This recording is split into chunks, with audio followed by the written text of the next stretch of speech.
بسم اللہ الرحمن الرحیم۔ السلام علیکم، میں ہوں شجیع اللہ فراست۔ آپ دیکھ رہے ہیں نیشنل اور انٹرنیشنل نیوز پر مشتمل 4 ٹی وی کا خصوصی خبرنامہ دنیا بھر سے، یعنی خبریں آپ کی نظر سے۔ سب سے پہلے ہیڈ لائنز۔ صدر بیلاروس الیگزینڈر لوکاشینکو پوٹین سے ملاقات کے بعد بیمار، نازک حالت میں ماسکو ہاسپٹل میں شریک کیا گیا۔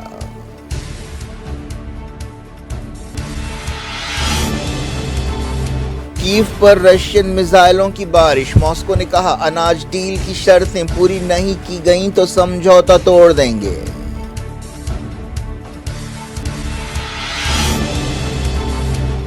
ترک قوم تلخ بحث کو چھوڑ کر قومی مقصد حاصل کرنے کے لیے جٹ جائے، کامیابی کے بعد طیب اردوان کا خطاب۔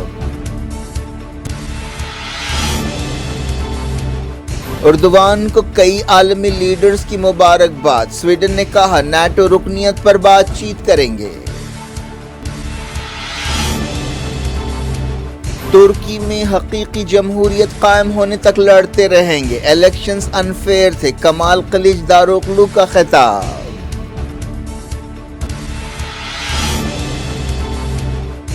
ایران ایجپٹ تعلقات بحال کرنے کی کوششیں، عمان کے صدر نے کی خامنائی سے ملاقات۔ سیرین ایئر ڈیفنس نے کئی اسرائیلی میزائلوں کو مار گرایا، جنین میں فلسطینی جاں بحق۔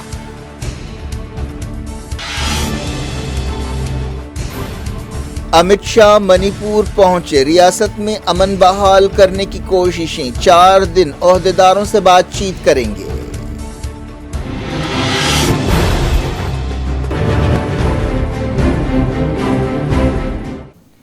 ہیڈ لائنز آپ نے دیکھی، اب خبروں کی تفصیل کی طرف آپ کو لیے چلتے ہیں۔ بیلاروس کے صدر الیگزینڈر لوکاشینکو کو ماسکو کے ایک ہاسپٹل میں شریک کیا گیا ہے اور ان کی حالت نازک بتائی گئی ہے۔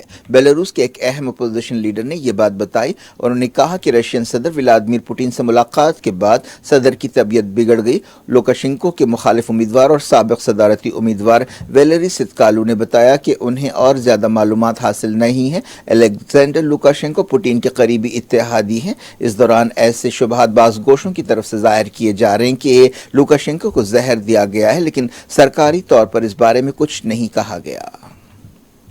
رشیا نے ایک بار پھر یوکرین کے دارالحکومت کیف پر میزائلوں کی بارش کر دی۔ مسلسل 2 راتوں سے اس طرح کے حملے کیے گئے۔ یوکرین کے عہدیداروں نے دعویٰ کیا کہ انہوں نے زیادہ تر میزائلوں کو ناکام بنایا ہے۔ اس مہینے یوکرین کے دارالحکومت پر حملے کافی تیز ہو گئے ہیں۔ ملک کے کئی علاقوں میں حملوں کے سائرن کی آوازیں گونجتی رہیں۔ پچھلے سال فروری میں حملے شروع ہونے کے بعد سے یہ اب تک کی سب سے شدید لہر ہے۔ ساؤتھ یوکرین میں ماریوپول اور بیڈنسک شہروں میں کئی دھماکوں کی آوازیں سنائی دیں۔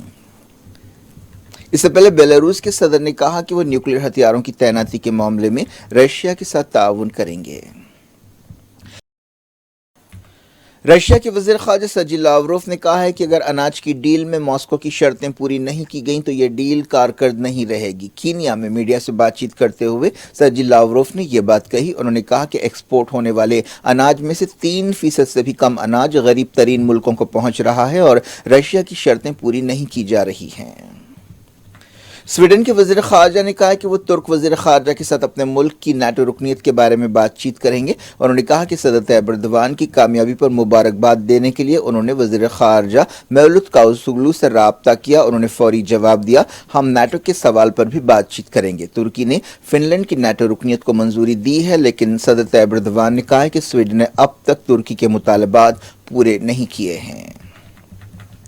ترکی کے صدر رجب طیب اردوان نے ایک بار پھر صدارتی الیکشن جیت لیا ہے۔ دوسرے راؤنڈ کے الیکشن میں انہوں نے اپوزیشن لیڈر کمال کلچ داروغلو کو ہرایا۔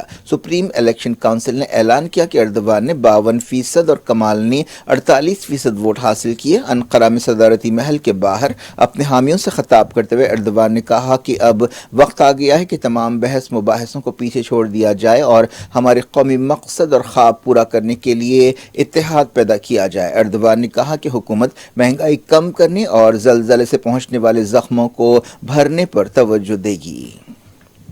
دارالحکومت انقرہ میں اپنے پارٹی ہیڈ کوارٹر میں خطاب کرتے ہوئے کمال کلچداروغلو نے کہا کہ وہ اس وقت تک لڑائی لڑتے رہیں گے جب تک حقیقی جمہوریت قائم نہیں ہو جاتی۔ انہوں نے کہا کہ یہ ہماری تاریخ کے سب سے انفیئر الیکشنز تھے، ہم نے خوف کے ماحول میں گھٹنے نہیں ٹیکے۔ اس الیکشن میں دباؤ کے باوجود ڈکٹیٹر حکومت کو بدلنے کے لیے عوام کی خواہش کا اظہار کیا گیا۔ کمال نے کہا کہ مجھے افسوس اس بات کا ہے کہ ہمارے ملک کے لیے مشکل دن آنے والے ہیں۔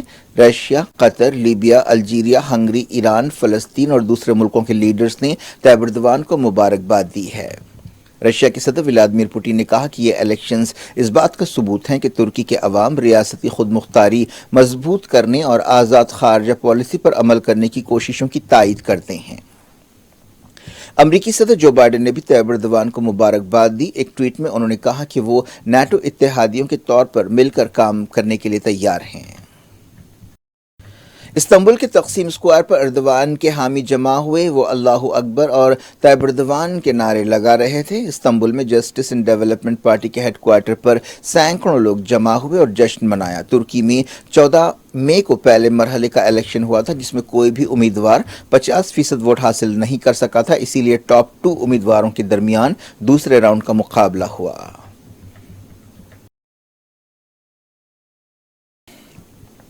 ترکی میں الیکشنز کا نتیجہ سامنے آنے کے بعد کرنسی لیرا میں گراوٹ دیکھی گئی۔ پیر کو لیرا کی قدر ڈالر کے مقابلے میں 20.01 ہو گئی۔ طیب اردوان 20 سال سے حکومت کرتے ہیں، پہلے وہ وزیر اعظم تھے، اس کے بعد وہ 2 میعادوں سے صدر ہیں، اب ان کا اقتدار تیسرے دہے میں داخل ہو جائے گا۔ سعودی عرب کے شاہ سلمان اور کراؤن پرنس محمد بن سلمان نے بھی طیب اردوان کو مبارکباد دی۔ UAE کے صدر شیخ محمد بن زائد ال نہیان نے بھی مبارکبادی کا پیغام بھیجا۔ ایجپٹ کے صدر عبدالفتح السیسی اور فرانس کے صدر ایمانوئل میکرون کے علاوہ جرمن چانسلر اولاف شولز اور یوکرین کے صدر وولودیمیر زیلنسکی نے بھی مبارکباد دی۔ ایران کے سپریم لیڈر سید علی خامنائی نے کہا کہ ایران اور عمان کے درمیان قریبی آپسی تعاون سے دونوں ملکوں کا فائدہ ہوگا۔ خامنائی نے عمان کے سلطان ہشام بن طارق سے تہران میں ملاقات کرتے ہوئے یہ بات کہی۔ ایرانیوں اور عمانیوں کے درمیان بات چیت کے حوالے سے خامنائی نے یہ بات نوٹ کی کہ یہ بات چیت اس وقت تک سنجیدگی سے جاری رہنی چاہیے جب تک اس کے ٹھوس نتیجے نہیں نکلتے۔ خامنائی نے ایران اور ایجپٹ کے درمیان تعلقات کے بارے میں سلطان ہشام کے بیان پر خوشی کا اظہار کیا۔ ایران کی سرکاری ٹیلی ویژن نے خامنائی کے حوالے سے کہا کہ ہم ایجپٹ اور ایران کے درمیان تعلقات بہتر بنانے کے لیے عمان کی کوششوں کا ویلکم کرتے ہیں اور اس سلسلے میں ہمیں کوئی مسئلہ نہیں ہے۔ ایجپٹ نے اس بیان پر کوئی تبصرہ نہیں کیا۔ ایران میں اسلامی انقلاب کے بعد انور سادات کے دور میں ایجپٹ نے ایران کے ساتھ تعلقات توڑ دیے تھے۔ انور سادات ایران کے رضا شاہ پہلوی کے قریبی دوست تھے۔ انور سادات نے اپنی موت سے پہلے شاہ ایران کو ایجپٹ آنے کی دعوت دی تھی اور 1980 میں سرکاری اعزازات کے ساتھ ان کی تدفین کرائی تھی۔ شاہ ایران قاہرہ کی الرفاعی مسجد میں دفن ہیں۔ ایجپٹ اور اسرائیل کے درمیان امن سمجھوتے سے ایران کی مذہبی حکومت بہت ناراض ہوئی اور وہ اسرائیل کو اپنا سب سے بڑا دشمن سمجھتی ہے۔ ایران کی صدارتی دفتر کی بعض ویب سائٹ کو ہیک کر لیا گیا اور ان پر اپوزیشن گروپ کے بعض لیڈرز کی تصویریں ڈال دی گئی۔ ایرانی میڈیا میں یہ بات کہی گئی۔ سیرین ایئر ڈیفنس نے اسرائیل کے کئی میزائلوں کو مار گرایا۔ یہ حملے دارالحکومت دمشق کے قریب کیے گئے۔ ستانہ نیوز ایجنسی سے بات چیت کرتے ہوئے ایک فوجی عہدیدار نے بتایا کہ اتوار کی رات 12:15 بجے یہ حملے کیے گئے۔ اسرائیل نے 1967 کی جنگ میں سیریا سے جولان پہاڑیوں کا علاقہ چھین لیا تھا۔ 2011 میں سیرین سول وار شروع ہونے کے بعد سے مسلسل اسرائیل ایسے حملے کر رہا ہے۔ ان حملوں میں عام طور پر ایران اور حزب اللہ کے مفادات کو نشانہ بنایا جاتا ہے۔ اسرائیل کبھی کبھار ہی ایسے حملوں کا اقرار کرتا ہے۔ نائجیریا میں بولا تینوں نے صدر کی حیثیت سے حلف لے لیا۔ وہ لاگوس کے گورنر رہ چکے ہیں۔ انہوں نے محمد بہاری کی جگہ لی۔ چیف جسٹس نے ابوجا میں ہونے والی رنگا رنگ تقریب میں انہیں عہدے کا حلف دلایا۔ 71 سالہ 1997 میں جمہوریت کی بحالی کے بعد سے 5ویں صدر ہوں گے۔ انہوں نے معاشی حالات بہتر بنانے کا وعدہ کیا۔ اسپین کے وزیر اعظم پیڈرو سانچیز نے 23 جون کو وقت سے پہلے الیکشنز کرانے کا اعلان کیا ہے۔ حال ہی میں مقامی الیکشنز میں ان کی پارٹی کو دھکا لگا تھا۔ ٹیلی ویژن کے ذریعے قوم سے خطاب کرتے ہوئے انہوں نے کہا کہ انہوں نے بادشاہ فلپ کو پارلیمنٹ توڑنے کے فیصلے سے آگاہ کر دیا ہے۔ اس سے پہلے سانچیز کا کہنا تھا کہ وہ اپنی 4 سال کی میعاد پوری کریں گے، لیکن حالیہ الیکشنز میں شکست کے بعد ان پر کافی دباؤ تھا۔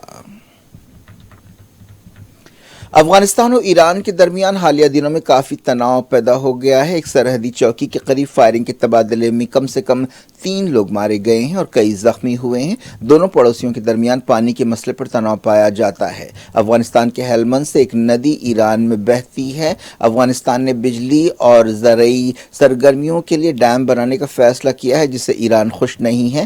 حالیہ برسوں میں اس مسئلے پر کافی تناؤ پیدا ہوا۔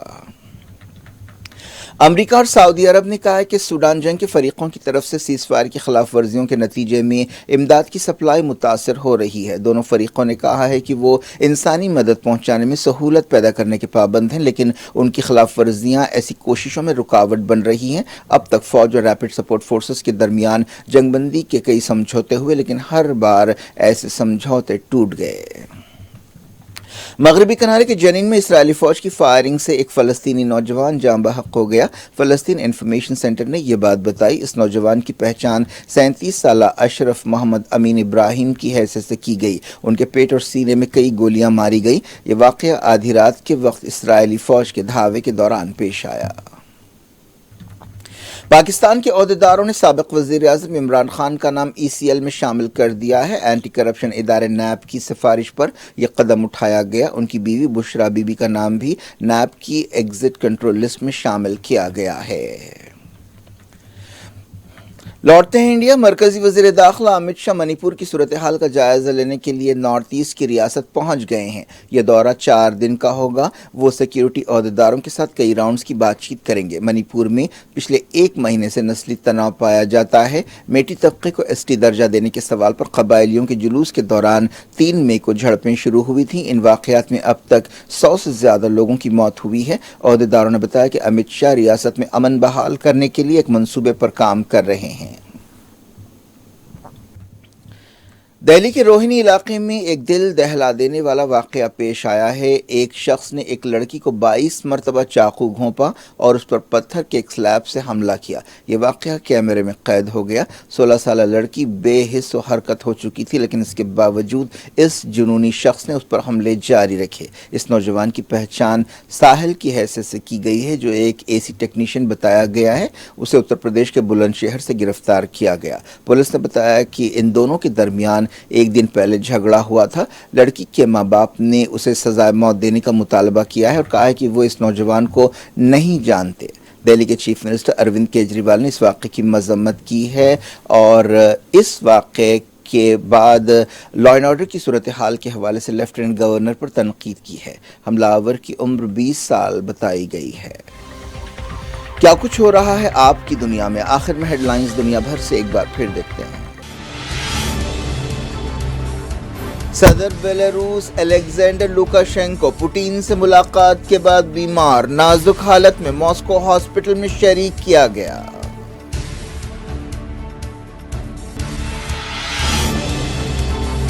کیف پر رشین میزائلوں کی بارش، ماسکو نے کہا اناج ڈیل کی شرطیں پوری نہیں کی گئیں تو سمجھوتا توڑ دیں گے۔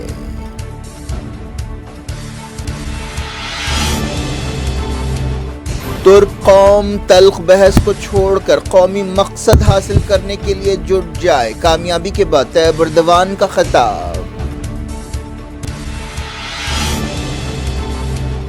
اردوان کو کئی عالمی لیڈرز کی مبارکباد، سویڈن نے کہا نیٹو رکنیت پر بات چیت کریں گے۔ ترکی میں حقیقی جمہوریت قائم ہونے تک لڑتے رہیں گے، الیکشنز انفیئر تھے، کمال کلچ داروغلو کا خطاب۔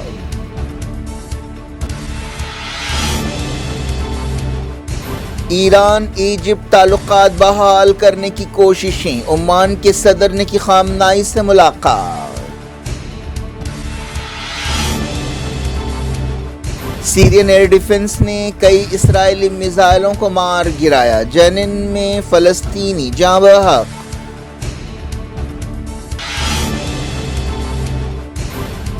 امت شاہ منی پور پہنچے، ریاست میں امن بحال کرنے کی کوششیں، 4 دن عہدیداروں سے بات چیت کریں گے۔